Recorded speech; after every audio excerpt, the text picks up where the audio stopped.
Hello friends, कैसे हैं आप सब। आज मैं जो वीडियो लेके आया हूँ, इस वीडियो के लिए बहुत सारे फ्रेंड्स ने कमेंट किया था कि सर एक वीडियो अपलोड करिए जो कि इंटरव्यू बेस्ड हो। टेलीकॉम टेक्नीशियंस या जियो टेक्नीशियंस के इंटरव्यू में क्या क्या पूछा जाता है फ्रिक्वेंटली, तो उस पे एक वीडियो बनाइए, क्योंकि यूट्यूब पे इस तरह का वीडियो अभी तक किसी ने अपलोड नहीं किया है। तो फिर मैं इस टॉपिक पे वीडियो लेके आया हूँ। तो वीडियो स्टार्ट करते हैं दोस्तों। अंत तक वीडियो देखिएगा और वीडियो अगर पसंद आएगा तो वीडियो को लाइक और शेयर भी करिएगा, और अगर आप मेरे चैनल पे नए हैं तो उस चैनल को सब्सक्राइब भी करिएगा। तो वीडियो स्टार्ट करते हैं। आज हम इस वीडियो में ये टॉपिक पे डिस्कस करेंगे, ठीक है। जैसे पीआईयू क्या होता है, एसएमपीएस क्या होता है, बैटरी बैंक क्या होता है, इसमें क्या क्या सेटिंग्स करते हैं, आईपीएमएस क्या होता है, ट्रांसफार्मर क्या होता है, डीजी क्या होता है, एक्सटर्नल अलार्म कितने होते हैं, अर्थक्वेक क्या होता है। तो इन सब टॉपिक्स पे डिस्कस करेंगे। स्टार्ट करते हैं दोस्तों। सबसे पहले है पीआईयू क्या होता है। पीआईयू जो है वो PIU stand for power interface unit. ये जो है टेलीकॉम साइट्स पे जहाँ पे मेंस सप्लाई ईबी की सप्लाई में फ्लक्चुएशन और सर्ज जहाँ पे ज़्यादा होता है, वहाँ पे ये पीआईयू जो है मेनली यूज होता है। ये पीआईयू का फ़ोटो है, हमने एक लगा कर रखा है। तो पीआईयू में जैसा मैंने बताया कि जहाँ पे मेंस की सप्लाई में फ्लक्चुएशन ज़्यादा होता है या अगर उसमें सर्ज है तो हम पीआईयू का वाइडली यूज करते हैं। और भी बहुत सारा काम होता है पीआईयू का, जैसे कि हम किसी भी इक्विपमेंट को पावर सप्लाई देते हैं तो पीआईयू के एमसीबी से देते हैं, जहाँ पे जो भी इक्विपमेंट को ये एमसीबी लगे हुए रहते हैं पीआईयू में। तो इसका इनपुट जो है 220 वोल्ट रहता है। और जो भी हमारा ईबी का सप्लाई आता है, ईबी से जो भी हमारा इनपुट आता है वो पीआईयू में आता है, ठीक है। और पीआईयू में हमारा 3 फेज़ इनपुट आता है। तो जो भी हेल्दी वोल्टेज जो जिस फेज पे जो 3 फेज इनपुट आता है, तो उसमें क्या है कि जो हेल्दी जिस भी फेज पर हेल्दी वोल्टेज रहता है उसको ये सेलेक्ट करता है। इसमें फेज सेलेक्टर लगे होते हैं पीआईयू में, तो वो फेज को सेलेक्ट करता है। उसके बाद से फेज को सेलेक्ट करने के बाद से हमारा जो ये एलसीयू है, एलसीयू का क्या काम होता है ये आप देख सकते हैं। एलसीयू है, एलसीयू क्या होता है, लाइन कंडीशनिंग यूनिट। ये क्या करता है, एक ट्रांसफार्मर होता है, ठीक है। तो ये अगर वोल्टेज हमारे सप्लाई में कम है, ठीक है, तो वोल्टेज को बढ़ाता है। और अगर हमारे सप्लाई में ज़्यादा है तो वोल्टेज को घटाता है। तो ये एलसीयू का काम है कि अगर वोल्टेज जो है वो हेल्दी वोल्टेज हमारा आगे पास ऑन करता है, ठीक है। तो ये पीआईयू का कंप्लीट वर्किंग रहा है। इसमें क्या है कि अगर हमारा साइट ऑटोमेशन में है, ऑटो में चलाना हुआ, तो ऑटोमेशन में भी करने के लिए ये पीआईयू का काम करते हैं। फिर आगे जो भी एसी सप्लाई, जो भी हमारे साइट्स पे एसी इक्विपमेंट लगे होते हैं, जैसे कि एसी इक्विपमेंट, जो भी एसी सप्लाई से जो भी इक्विपमेंट चलता है तो उसको हम जो भी पावर देना होता है वो पीआईयू के थ्रू देते हैं। इसके बाद एसएमपीएस में हम जो आउटपुट देते हैं, पीआईयू का आउटपुट एसएमपीएस में जो पावर सप्लाई जाता है वो हम पीआईयू से उसमें एसएमपीएस को पावर देते हैं। तो ये पीआईयू रहा। तो उसके बाद से हम आते हैं एसएमपीएस। ये हमारा एक मेन इक्विपमेंट है टेलीकॉम साइट्स पे। तो एसएमपीएस के बारे में जान लेते हैं।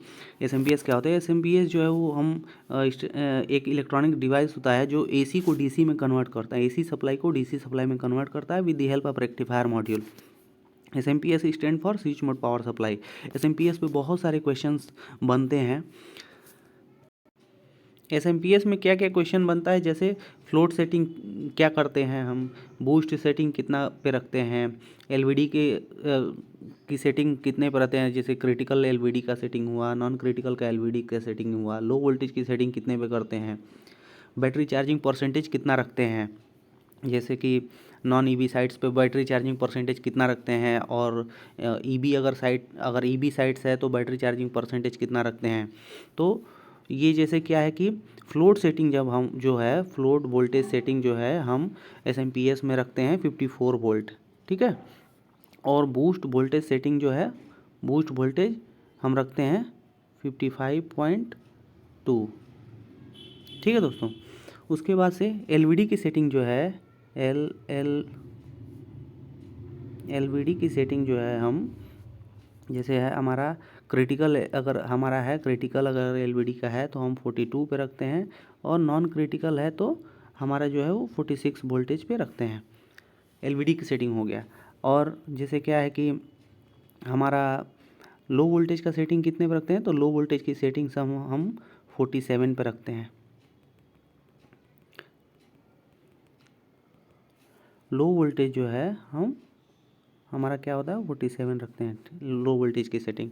अच्छा, बैटरी चार्जिंग परसेंटेज कितना रखते हैं, तो बैटरी चार्जिंग परसेंटेज जैसे कि C10 बैटरी चार्जिंग परसेंटेज जो है वो अगर ईबी साइट है, अगर ईबी साइट है तो C10 यानी चार्जिंग बैटरी बैंक का अगर 600 एच का बैटरी बैंक है तो इसका 10% कितना हुआ, हमारा 60 एम्पियर हुआ।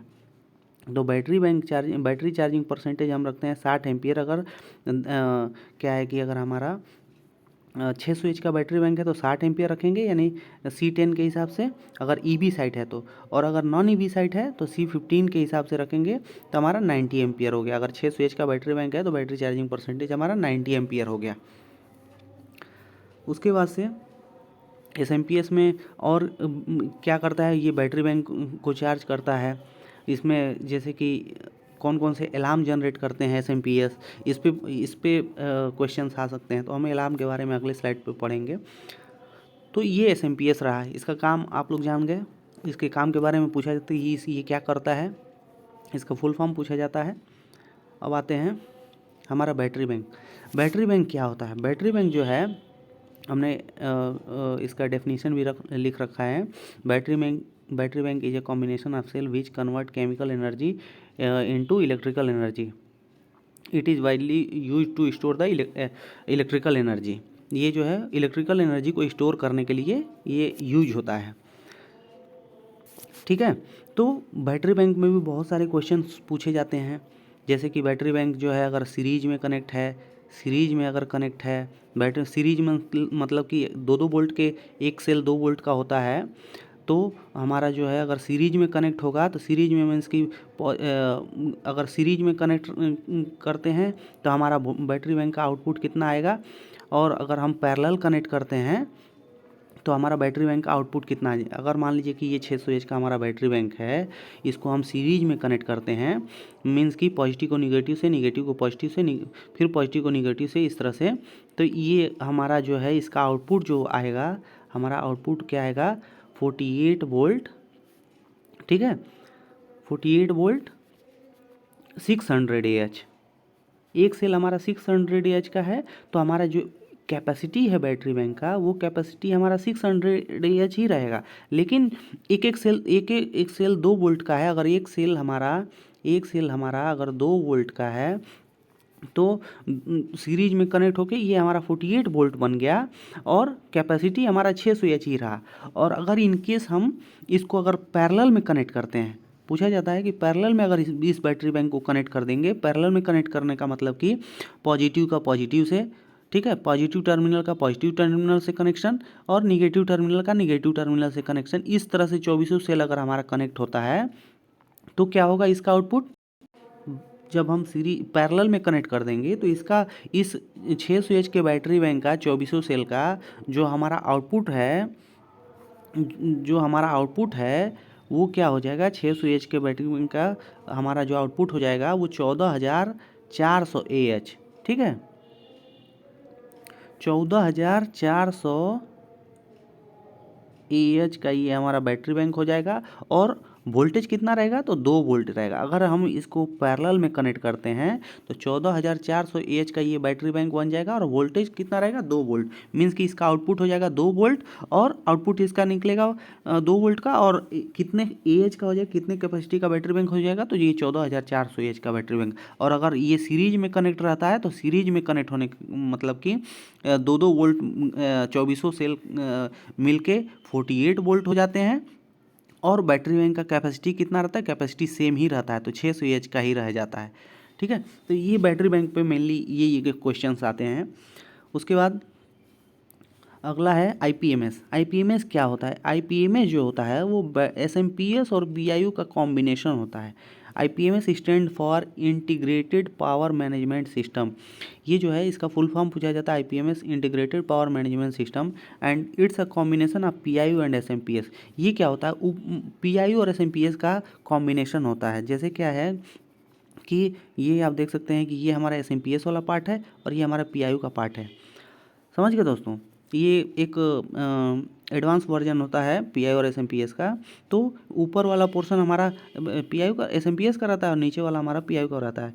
ये कभी कभी उल्टा भी हो जाता है, नीचे हमारा SMPS हो जाता है, ऊपर हमारा PIU का पोर्शन रहता है। ये अलग अलग PIU में अलग अलग, IPMS में अलग अलग मैन्युफैक्चरिंग के अकॉर्डिंग होता है।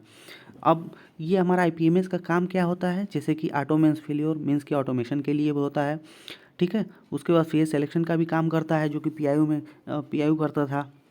उसके बाद SMPS या DCPS, DC power supply, SMPS switch mode power supply, या DCPS मीन्स की DC power DC power supply system, ठीक है।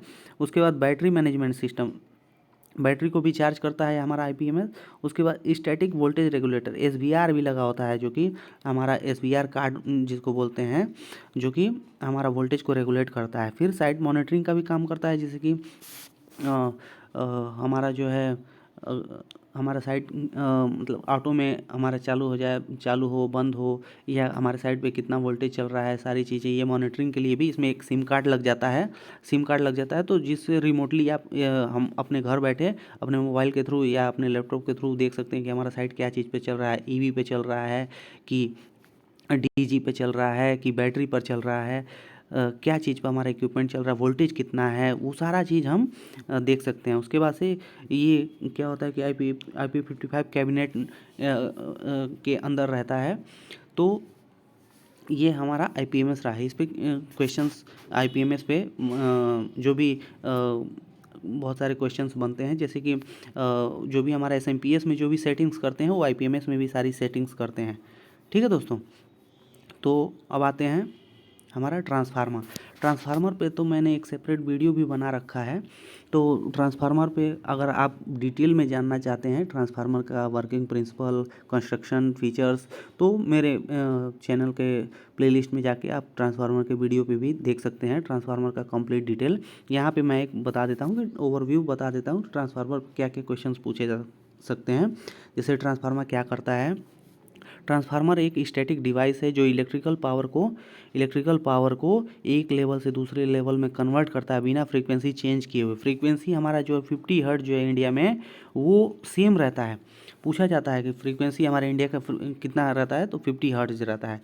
अच्छा, ट्रांसफार्मर जो है वोल्टेज को कन्वर्ट करता है एक लेवल से दूसरे लेवल पे। जैसे कि अगर वोल्टेज हाई है तो लो कर देता है, अगर लो वोल्टेज है तो हाई वोल्टेज कर देता है। जैसे कि स्टेप अप ट्रांसफार्मर का क्या काम होता है, जैसे कि वोल्टेज को इंक्रीज करना। अच्छा, और जो है स्टेप डाउन ट्रांसफार्मर, ये दो तरह के ट्रांसफार्मर होते हैं, स्टेप अप और स्टेप डाउन, ये भी पूछा जाता है। तो स्टेप डाउन ट्रांसफार्मर क्या करता है, वोल्टेज को डिक्रीज करता है। जैसे क्या है कि हमारा जो टेलीकॉम टावर पे वो स्टेप डाउन ट्रांसफार्मर यूज करते हैं, क्योंकि ट्रांसफार्मर का इनपुट जो होता है वो 11,000 वोल्ट होता है। 11 kV होता है, 11,000 वोल्ट, ठीक है। तो ट्रांसफार्मर का जो इनपुट होता है 11 kV होता है, बट आउटपुट हमारा क्या होता है 220 वोल्ट। ये हमारा फेज टू न्यूट्रल वोल्टेज होता है, फेज टू फेज 440 रहता है। तो हमारा जो है ट्रांसफार्मर का आउटपुट जो है 220 वोल्ट मीन्स कि वोल्टेज को डिक्रीज किया। वोल्टेज 11,000 वोल्ट डिक्रीज होकर 220 वोल्ट हो गए। तो ये वोल्टेज डिक्रीज किया, तो ये स्टेप डाउन ट्रांसफार्मर हुआ। हमारे टेलीकॉम साइट्स पे मेनली हम स्टेप डाउन ट्रांसफार्मर यूज करते हैं। अब देख सकते हैं कि ट्रांसफार्मर में क्या क्या कंस्ट्रक्शन फीचर है। ट्रांसफार्मर क्या क्या चीज़ों से मिलकर बना होता है, जैसे कि ट्रांसफार्मर में कंजर्वेटर टैंक होता है, इसमें ऑयल भरे रहते हैं। उसके बाद से आधा भरा हुआ था कंजर्वेटर टैंक में, ऑयल आधा भरा हुआ था। फिर ट्रांसफार्मर में कूलेंट के लिए हमारा जो है ऑयल भरा रहता है, ठीक है। उसके बाद से जो भी कूलिंग ट्यूब्स रहती हैं, कूलिंग ट्यूब ट्रांसफार्मर में, फिर ब्रीदर होता है। तो ये सारी चीज़ें जो है ट्रांसफार्मर में पूछा जाता है इन सब चीज़ों के बारे में। ट्रांसफार्मर में मेन डिटेल आप मेरे वीडियो में देख सकते हैं, प्रीवियस वीडियो में। अब आते हैं डीजी। डीजी क्या होता है? डीजी में भी बहुत सारे क्वेश्चंस आते हैं। जैसे डीजी होता क्या है? Diesel generator is a combination of diesel engine with alternator to generate electricity. Electricity को जनरेट करने के लिए डीजल जनरेटर हम टेलीकॉम साइट्स पे यूज करते हैं। Diesel generator is a combination of diesel engine with alternator diesel engine with alternator to generate electricity. ये हमारा डीजल इंजन हुआ, डीजल जनरेटर। इसमें हम डीजी पे एक क्वेश्चन ये भी आता है कि जैसे 15 केवी का अगर डीजी है तो वो कितना लोड लेगा, कितने एम्पियर एसी लोड लेगा। तो जैसे क्या है कि 15 केवी है, मीन्स कि 15 गुणे 1000, ठीक है। उसके बाद डिवाइडेड बाई 240 अगर हम कर देते हैं तो ये हमारा आता है 62.5 एम्पियर। ये हमारा एसी लोड हुआ 100%। अगर डीजी पे अगर 100% जो डीजी है, अगर डीजी पे 100% लोड देते हैं तो ये 62.5 एम्पियर एसी लोड लेगा अगर 100% पे। और क्योंकि हमारा डीजी जो है लॉन्ग लाइफ के लिए, लंबे समय के लिए चलता रहे, इसलिए हम 100% लोड ना देके हम केवल 80% लोड देते हैं। 80% लोड देते हैं तो 62.5 का 80% हमारा हो जाता है 50 एम्पियर। मीन्स कि हमारा अगर डीजी पर 15 केवीए का डीजी है तो उसमें हम 50 एम्पियर एसी लोड दे सकते हैं। एसी लोड दे सकते हैं 50 एम्पियर। अगर 25 केवीए का डीजी है तो सिंपली कैलकुलेट करने का तरीका है 25 गुणे 1000 डिवाइडेड बाई 240। 240 जो है वो हमारा आइडियल वोल्टेज है एसी सप्लाई का। तो ये हमारा हो जाएगा 104.66, ठीक है। तो इसका 80% हमारा कितना हुआ? 83.33 मीन्स कि 25 केवीए के 83.33 एम्पियर का हम एसी लोड हम 25 केवीए के डीजी पर दे सकते हैं।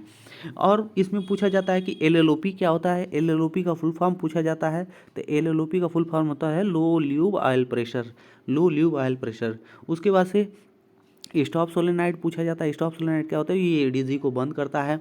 एफआईपी के बारे में पूछा जाता है। एफआईपी क्या होता है? तो एफआईपी क्या होता है मीन्स कि एफआईपी फ्यूल इंजेक्शन पंप। ये क्या करता है? फ्यूल को इंजेक्ट करता है, जो कि हमारा जो हमारा इंजन का जो इंजन में जो हमारा 4 प्रोसेस होते हैं। कौन कौन से प्रोसेस होते हैं हमारा जब इंजन स्टार्ट होता है? तो सक्शन होता है, सक्शन, कंप्रेशन, एक्सपेंशन और एग्जॉस्ट। ये 4 प्रोसेस जो होते हैं, ये इंजन के हेड सिलेंडर में ये 4 प्रोसेस होते हैं, जिससे कि हमारा इंजन जो है रोटेट करता है। तो जब इन्हीं प्रोसेस के अंदर में जो फ्यूल जो है हमारा इंजेक्ट करता है, जो उसके बाद से हमारा ये चारों प्रोसेस कंप्लीट होते हैं। इसके बाद से एलएफएल का अलार्म कब जनरेट होता है?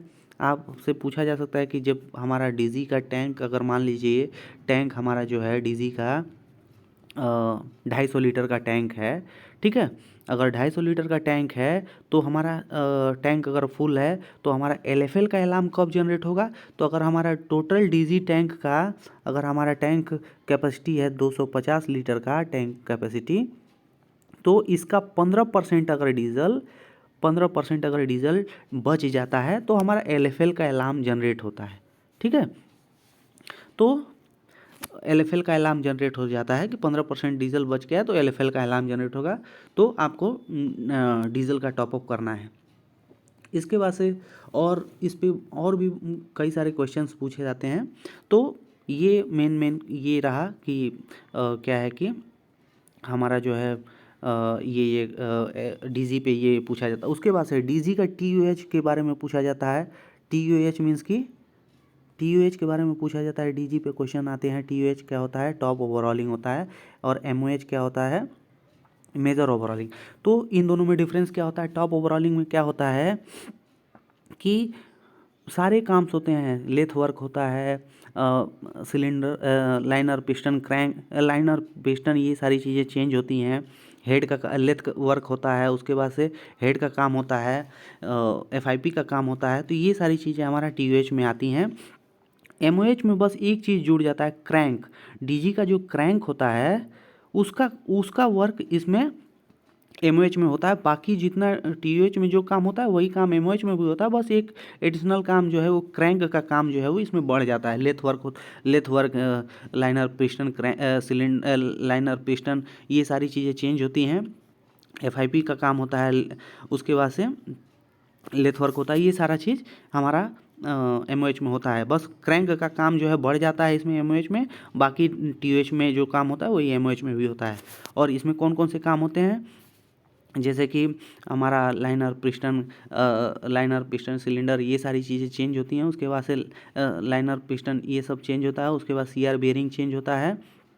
उसके बाद से लेथ वर्क होता है। उसके बाद एफआईपी का कैलिब्रेशन होता है। ये सारी चीज़ें हमारी होती हैं टीओएच एमओएच में। ठीक है दोस्तों, तो इसके बाद से अब आते हैं हम अलार्म, एक्सटर्नल अलार्म। हमारा एक्सटर्नल अलार्म कितने होते हैं, तो ये हमारे मेनली देख सकते हैं आप, जिसमें माइनर अलार्म हमारे ये माइनर अलार्म हुआ, 5 माइनर अलार्म हुए, और फिर मेजर अलार्म 2 हुए, और उसके बाद से 6 हमारे क्रिटिकल अलार्म हुए। तो ये 6, 2, 8 और 5, 8, 5, 13, ये टोटल जो है 13 जो हमारे एक्सटर्नल अलार्म होते हैं। आप देख सकते हैं कि माइनर, अब पूछे जा सकते हैं कि कौन माइनर अलार्म कौन कौन से होते हैं। तो जैसे कि mains fail, DG on load, door open, AC fail, site on battery, ये हमारे माइनर अलार्म हुए। मेजर अलार्म कौन कौन से होते हैं, जैसे कि लो वोल्टेज हुआ, एचआरटी हुआ। और क्रिटिकल अलार्म जो है हमारे कौन कौन से होते हैं, तो डीसी फ्यूज फेल होता है, डीजी फ्यूल लेवल लो का अलार्म होता है, रेक्टिफायर फेल का होता है, DG fail to start, DG fail to stop, और फायर एंड स्मोक, ये हमारे क्रिटिकल अलार्म होते हैं। ये जो भी, ये हमारा क्रोन का एक पिक्चर हमने अपलोड कर रखा है, समझे भाई लोग।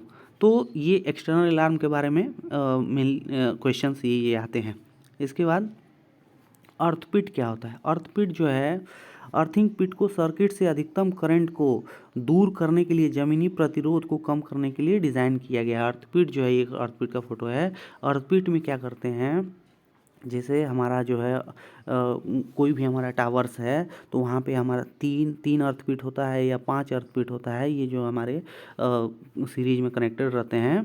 हम हर एक इक्विपमेंट की अर्थिंग करते हैं। अर्थिंग इस वजह से होता है कि अगर इनकेस लाइटनिंग होता है या हाई करंट फ्लो करता है हमारा सर्किट में, तो ये अर्थ में ग्राउंड हो जाएगा। जो भी हमारा हाई करंट फ्लो हुआ या लाइटनिंग हुई या थंडरिंग हुआ, तो हमारा जो है इसमें ग्राउंड हो जाएगा और हमारा इक्विपमेंट सेफ रहेगा।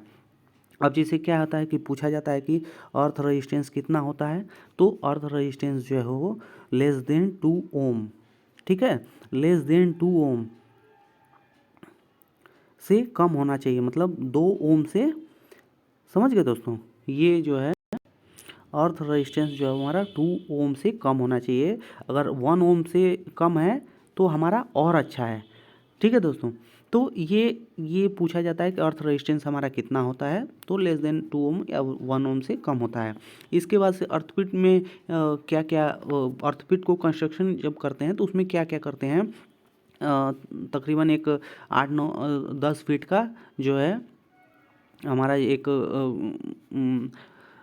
पाइप होता है, ठीक है, जीआई पाइप होता है 10 फीट का, तो उसको हम गाड़ते हैं। और जीआई पाइप के नीचे मतलब एक कॉपर की प्लेट होती है, वो कनेक्टेड होती है, और उसमें कोयला और नमक, ये सारी चीज़ें हम पाइप, जहाँ कॉपर की प्लेट अंदर ज़मीन में रहती है, वहाँ पे कोयला और नमक का मिक्सचर जो है वो वहाँ पे हम डाल देते हैं, जिससे कि हमारा अर्थ रेजिस्टेंस अच्छा रहे। मतलब अर्थ हमारा जो है लेस देन 2 ओम हमारा अर्थ रेजिस्टेंस रहे। तो ये सारे वीडियोस, ये सारे क्वेश्चंस जो है टेलीकॉम इंटरव्यू में पूछे जाते हैं, टेक्नीशियंस में भी, और अगर आप इंजीनियर का इंटरव्यू देने जाते हैं तो उसमें भी ये सारे क्वेश्चंस पूछे जाते हैं। इंजीनियर्स में थोड़ा सा और डीप हो जाता है, बट मेनली यही सारे क्वेश्चंस रहते हैं। और भी बहुत सारे क्वेश्चंस अराइव होते हैं। अगर बहुत सारे मैं बताने लगूँगा तो फिर ये वीडियो बहुत लंबा हो जाएगा, तो इसलिए इतना अगर आप पढ़ के जाते हैं तो कोई भी इंटरव्यू आप क्रैक कर सकते हैं। तो अंत तक वीडियो देखने के लिए बहुत बहुत धन्यवाद दोस्तों। और अगर आप मेरे चैनल पे नए हैं तो चैनल को सब्सक्राइब भी कर लीजिएगा। थैंक यू दोस्तों।